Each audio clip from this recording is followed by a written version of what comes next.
Bonjour à tous, j'espère que vous allez excellemment bien. Aujourd'hui, on se retrouve pour parler cyclisme, pour faire la présentation, on va dire un petit peu de toutes les courses de la semaine, sauf Milan-San Remo. C'est une petite version rapide de présentation. Voilà, j'ai rien écrit, donc ça va être un peu à l'arrache. J'ai juste un peu regardé les parcours et ce genre de choses. Je connais certains parcours. Alors pourquoi je fais ces présentations de ce type-là? Parce qu'en fait, j'ai pas eu le temps vraiment de préparer de manière importante toutes ces courses-là. Mais je me suis dit, bon, c'est toujours intéressant de voir les parcours. Alors, parfois des courses qui auront lieu cet après-midi, du Grand Prix de demain qui aura lieu demain, et puis de la Corside classique qui elle aura lieu vendredi. L'année dernière on avait fait Grand Prix de Denain, mais je m'étais peut-être mieux débrouillé ou le programme était peut-être différent aussi. Là ça a été plus compliqué, donc c'est pour ça que je fais un petit peu ces présentations de manière un peu différente de d'habitude. Voilà pour ces différentes classiques. Donc on aura Milan-Turin, on aura Nocera-Corse, Grand Prix de Denain et Corsaille classique. Voilà, dans cette vidéo. On commence tout de suite.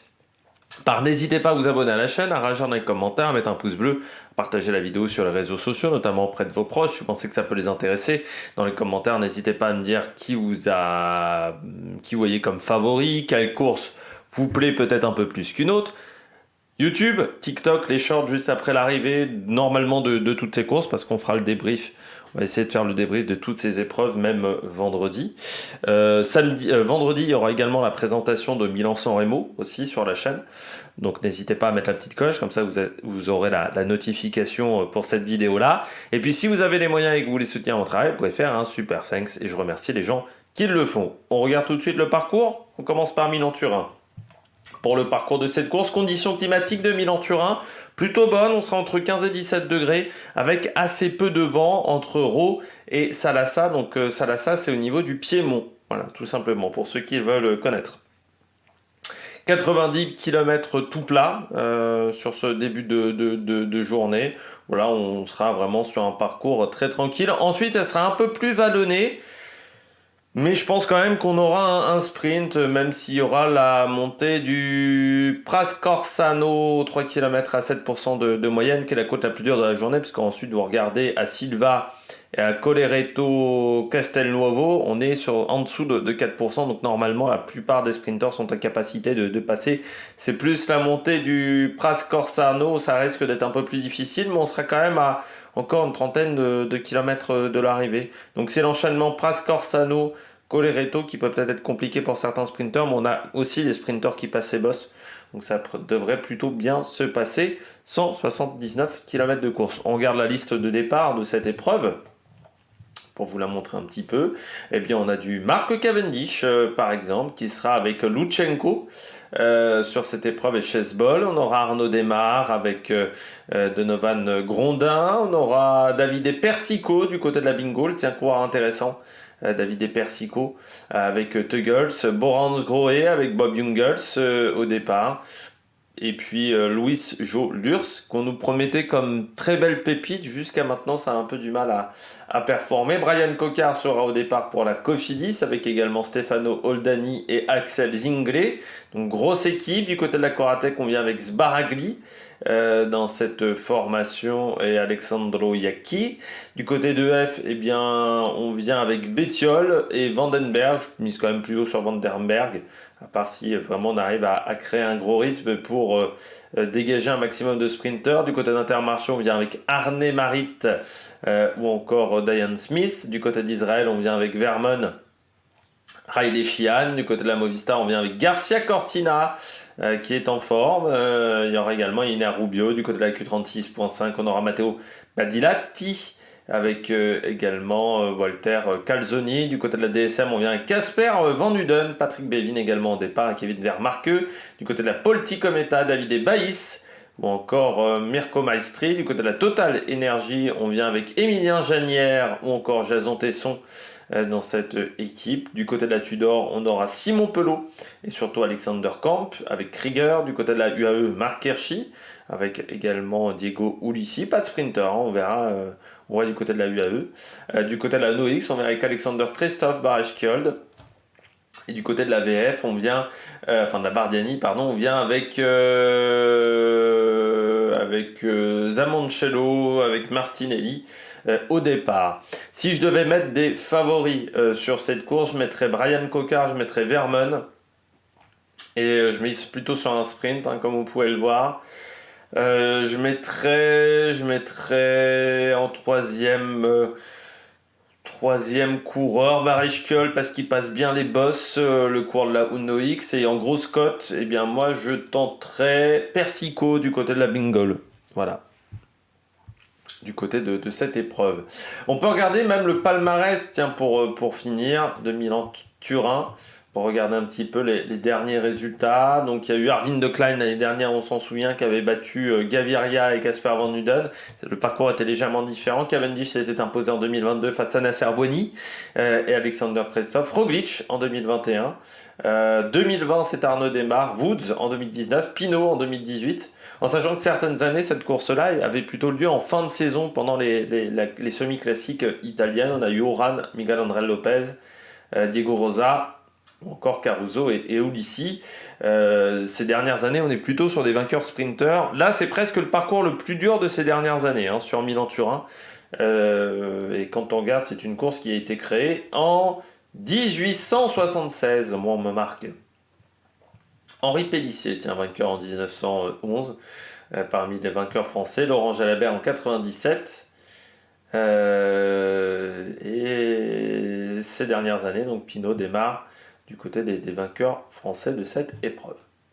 Donc voilà, du côté de ma liste de départ, donc encore une fois, comme je vais me répéter un petit peu, je pense pas à Arnaud Démare. Pour l'instant, on a du mal à se trouver. Je pense pas non plus à Arne Marit ni à Casper Van Uden, par exemple, sur cette course-là. Se méfier d'un petit Emilien Janière, aussi du côté de la Total Energy.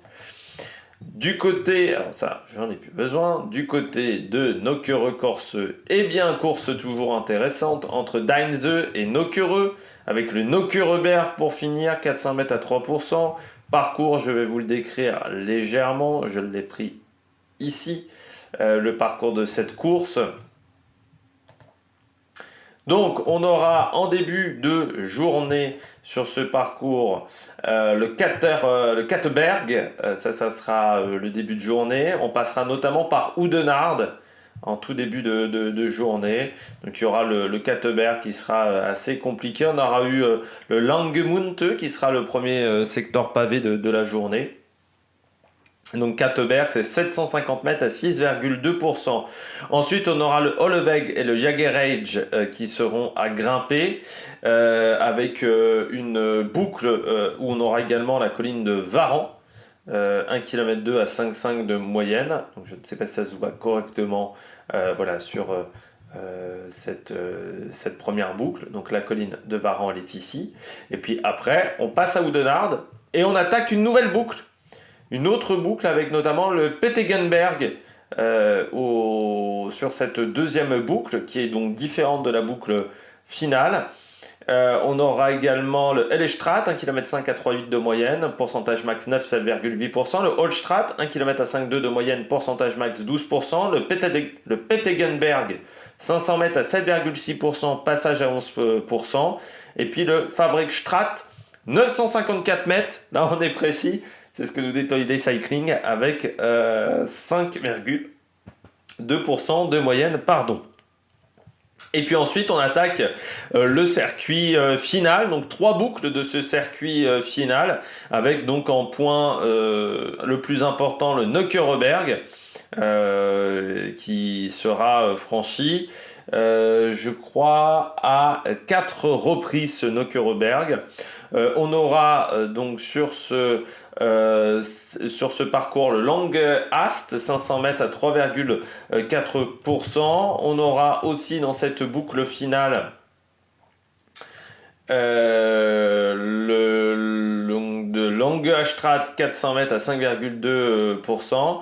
Et puis pas mal de secteurs pavés à plat qui sont pas évidents, c'est-à-dire que vous avez notamment dans les secteurs pavés à plat le Klokkerstraat, le Durm, le Liederdorp ou le Usponweg, voilà, mais qui sont des secteurs plutôt faciles, qui sont pas des secteurs très pentus, mais avec pas mal de virages. C'est assez technique, Nocureux, au niveau des secteurs, parce qu'on a pas mal de secteurs avec pas mal de courbes, et surtout pas mal de secteurs avant l'arrivée. C'est-à-dire que c'est l'un des parcours, je dirais, qui a le plus de secteurs avant l'arrivée. C'est-à-dire que si on prend les 15 derniers kilomètres, on enchaîne les secteurs pavés, ce qui n'est pas le cas dans d'autres circuits, dans d'autres parcours, en sachant que le circuit final fait 31 km de longueur du côté de Nocureux. Bien entendu, au départ, on a le vainqueur, le double vainqueur sortant, Tim Merlier, qui aura une équipe assez jeune avec lui, notamment Antoine Ubi, Luc Lamperti avec Van der Berge.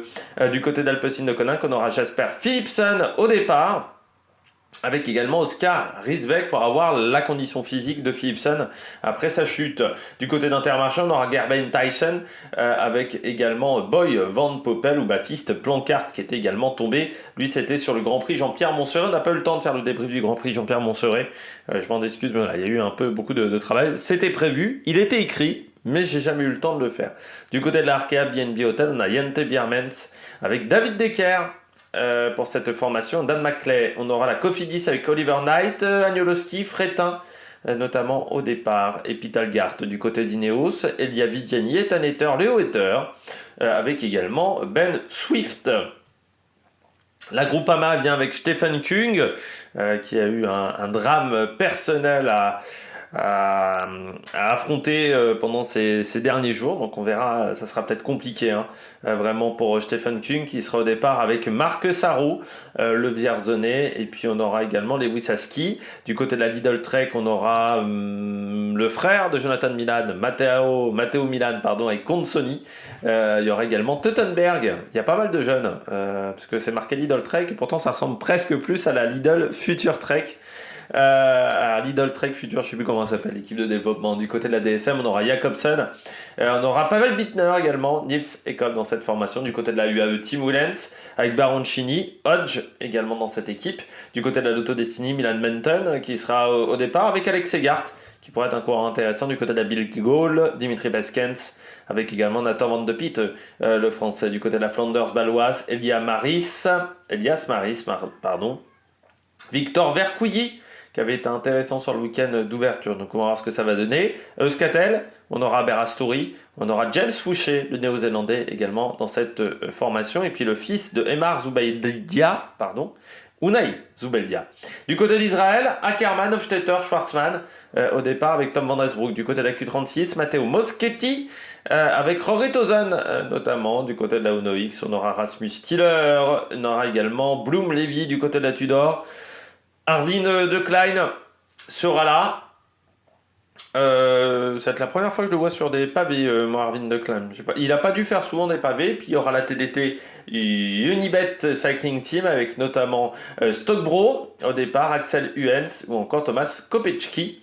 Et puis la Tartelité Userex avec Timothy Dupont, Maxime Deporter sera également présent au Rebecca Claes, également dans cette équipe continentale. Mes favoris, je vais mettre quand même Tim Merlier, même si j'ai moyennement aimé son Tirreno Adriatico. Je trouve que Jente Biermans c'était pas mal ces derniers jours, comme Amaury Capiot, c'est des coureurs qui je trouve sont plutôt pas mal, donc j'ai envie de le mettre en plus, de prendre le risque avec Jente Biermans. Moi je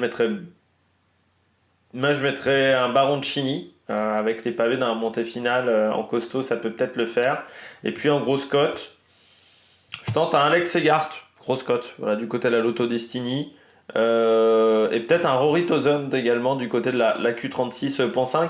J'ai pas mis Israël, mais ça peut se tenter aussi un petit Hugo Hofstetter, comme un Rasmus Stiller, ça peut se tenter également pour cette épreuve.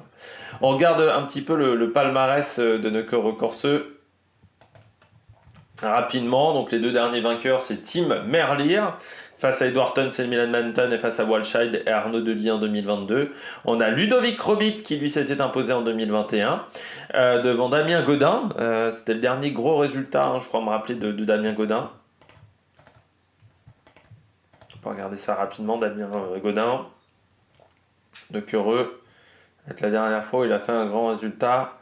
Oui, et c'est son dernier grand résultat. Il l'avait fait lors de sa dernière année chez les professionnels, vu qu'il s'est retiré en 2021. Damien Godin qui a qui est pas devenu directeur sportif, parce que c'est un coureur qui aurait pu être directeur sportif pour les classiques belges, parce que c'est un coureur qui a été très présent sur les épreuves de ce type-là. Donc ça aurait pu être intéressant de le recruter, vainqueur notamment du Trobro-Léon en 2017. À l'époque, il était dans l'équipe de l'Armée de Terre. Ça avait été une grosse victoire. Ça lui avait permis de rejoindre Direct Energy, de revenir chez Direct Energy. À ce moment-là, on a eu Chase Ball, Jacobson, Nasser Boigny parmi les vainqueurs. On a eu également Timothy Dupont, Chris Beckmans ou Kenny De Haas également en 2014. Voilà, parmi les vainqueurs français, il ne doit pas y en avoir beaucoup dans cette course. Je ne sais même pas s'il y en a un de vainqueur français. Non, moi j'en vois pas du côté de vainqueurs français sur ce parcours. Graham Brown avait réussi à s'imposer. À l'époque, le parcours devait être différent. Il ne devait pas y avoir la montée du Neukereberg. Parce que Graham Brown faisait partie des sprinters qui étaient parmi ceux qui passaient le moins bien les bosses. Du côté des conditions météo, il y aura pas mal de vent, un vent de sud-ouest. Donc il faudra se méfier avec un temps qui pourrait être humide sur Neukereux Corseux. On passe au Grand Prix de Denain. Grand Prix de Denain à Denain, 199 km. Un parcours en début de journée qui sera tout plat et où il n'y aura pas vraiment beaucoup de pavés avant d'aller chercher les pavés pour la deuxième moitié de course. Je vous fais un petit débrief des différents secteurs du côté de cette épreuve. On aura donc le secteur de Carnières à Avesnes-les-Aubert, secteur classé 4 étoiles, 2300 mètres. On enchaînera avec le secteur de Saint-Vaast en Cambrésis vers Kiévy, secteur 5 étoiles, 2700 mètres, très compliqué. Certains de ces secteurs sont utilisés sur Paris-Roubaix, donc ça permettra de voir leur état, parce qu'il a beaucoup plu du côté de la région Nord-Pas-de-Calais, donc peut-être que certains seront dans des conditions assez mauvaises. On aura également le secteur de Kiévy à Viesly, secteur numéro 10, qui sera un secteur de 3 étoiles, 1600 mètres, avant de rejoindre le secteur de Saint-Piton, à Saint-Piton, 1500 mètres, 2 étoiles. Ensuite, le secteur 8, entre Vertin et Saint-Martin-sur-Écaillon, 3 étoiles, 2300 mètres. Avant le secteur de Escarmin à Pont-à-Pierre, secteur de 1400 mètres, 3 étoiles.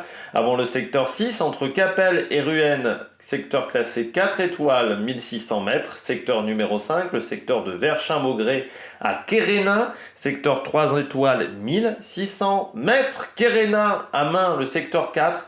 Secteur 5 étoiles, le deuxième de ce parcours, 2500 mètres, avant un enchaînement avec Main, Monchon sur Écaillon, qui sera un secteur 3 étoiles, 1600 mètres, Tillan, Âpre, 4 étoiles, 1700 mètres, et le dernier secteur, Avesnes-le-Sec, Ornain, 1800 mètres, donc pas de trouée d'Arenberg encore sur ce Grand Prix de Denain, mais un parcours qui sera très compliqué dans le final, comme on en a l'habitude désormais. Un dernier secteur qui sera à moins de 10 km de l'arrivée à Denain. Donc ça, c'est également à prendre en compte. Le premier secteur est à 90 km de l'arrivée. Et voilà, le dernier secteur à Denain. Donc ça sera une course très compliquée entre Denain et Denain, comme d'habitude. Une vraie préparation pour moi pour Paris-Roubaix. Ça permet vraiment de se tester pour Paris-Roubaix. Même si c'est plus court, même s'il y a moins de kilomètres de pavés, ce sont les mêmes pavés. Et autant vous dire qu'il n'y a pas beaucoup de courses qui permettent de faire la même chose. Du côté du vent, on aura un vent de sud, donc il faudra faire également attention parce qu'il y aura pas mal de vent. Du côté des concurrents au départ, bien entendu, le vainqueur en titre, Juan Sebastian Molano, avec Filippo Baroncini qui aura fait Neukereux Corseux la veille, et Antonio Morgado. Du côté de la Quick Step, on vient avec Yves Lampart, avec Luc Lamperti également, Jordi Wallop du côté de la Jericho Alula. On vient avec Kellen O'Brien, on va avec Max Walscheid qui a déjà remporté cette épreuve, le dossard 27. Alpecin de Koninck, on vient avec Oscar Isbeck, Timo Kellich, Lars Boven également dans cette épreuve. Arkea vient avec Luca Mozzato, Jente Biermans, Amaury Capiot. Donc il faudra faire attention à l'équipe française du côté de la Cofidis, Agnoloski, Frétin, ou encore Pitalgard du côté de la Decathlon AG2R. On aura Edvald de Boissonhagen ou encore Jordan Labrosse du côté de Wusaski pour la Groupama FDG avec Stephen Kung, Marc Sarro. Intermarché, lui, viendra avec Alexis Forpros. Alors là, c'est un peu une découverte, je pense, des pavés pour lui. C'est intéressant de voir ce que ça va donner parce que je ne m'attendais pas à le voir sur un parcours comme ça. Il y aura également Hugo Page Adrien Petit également, le coureur nordiste qui vient d'Arras, donc qui connaît bien ces secteurs-là. Bingo viendra avec Cyriel Desal, ou encore Nathan Van de Piteux du côté d'Auscatel. On aura Berastouri, ou encore Jem Fouché et le fils Zoubeldia, donc comme sur nos courses. La Lotto Destiny, pour le moment, donc on nous met plus d'Arnaud Delis, on nous met plutôt Milan Benten et Alex Segart sur cette épreuve, parce que c'était prévu potentiellement qu'il y ait Arnaud Delis, mais il semblerait que les douleurs au genou soient encore trop importantes. Du côté de la Q36, on aura Asparen, De Vrint, ou encore Tozen du côté de la TDT. On aura Axel Huens, on aura Tupalik, ou encore Pedersen du côté de la Flanders baloise. On aura Alex Coleman, ou encore Vercoudi du côté de la Total Energy. Geoffrey Soupe, Turgis sera au départ également, le français. Et puis du côté de la CI, c'est Maël Guégan avec Enzo Boulet. Du côté de Mistre Métropole, Jonathan Coinon, le Nid. Du côté de la Saint-Michel, Jérémy Cabot. On aura Joris Delbov, tiens, ça pourrait être un coureur intéressant, Jérémy Lecros. Et puis Van Riesel, on viendra avec Emmanuel Morin. Kenny Molly également sera au départ.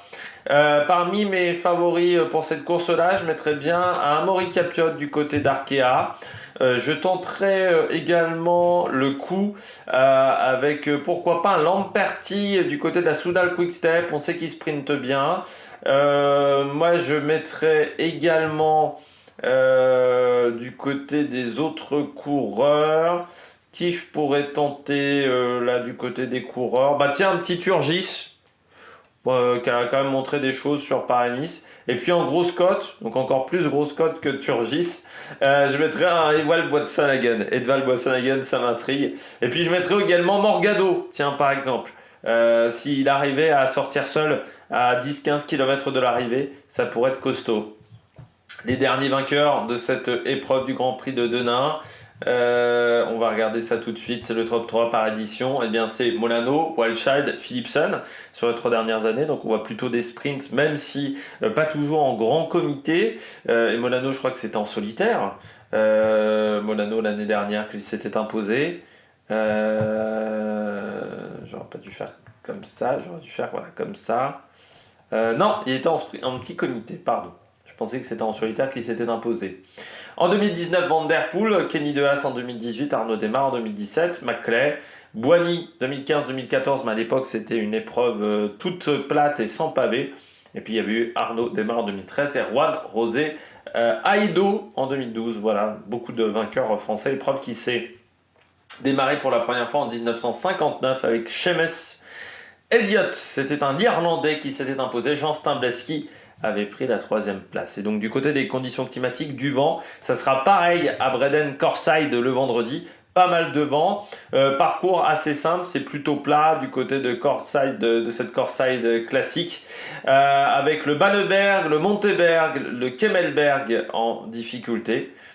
Voilà, donc avec un petit circuit, avec des monts, et puis ensuite il y aura seulement une difficulté, ce secteur à 60 km de l'arrivée, et ensuite ça sera un circuit tout plat autour de Corside, mais avec du vent. Il faudra faire très attention au vent qui sera très fort, un vent de sud pour cette course. On regarde tout de suite les favoris et la liste de départ. On aura Gerben Tyson sur cette épreuve avec également Madis Michael du côté de la Soudal Quick-Step. On vient avec Antoine Huby, Paul Magnier sera au départ du côté de la UAE, Odeg, Baroncini, Morgado avec Molano également du côté de la DSM de Genkolb avec Lipins, le laiton. Du côté de la Jayco Alula, Groenewegen sera au départ avec Yann Mas et Mesgek. Surtout du côté de l'Alpecin, on aura Pro White, parce qu'on n'aura pas grand monde au départ. Du côté de Arkea, Capiot avec David Decker ou encore Florian Sénéchal qui est prévu.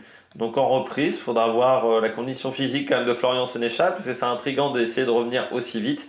Lidl Trek, Edward Tuns avec Consoni également au départ. Et Jonathan Milan, intéressant de voir ce que ça donnera du côté de l'Italien, qui donc le lendemain devrait faire Milan-San Remo. Milan, si je ne me trompe pas.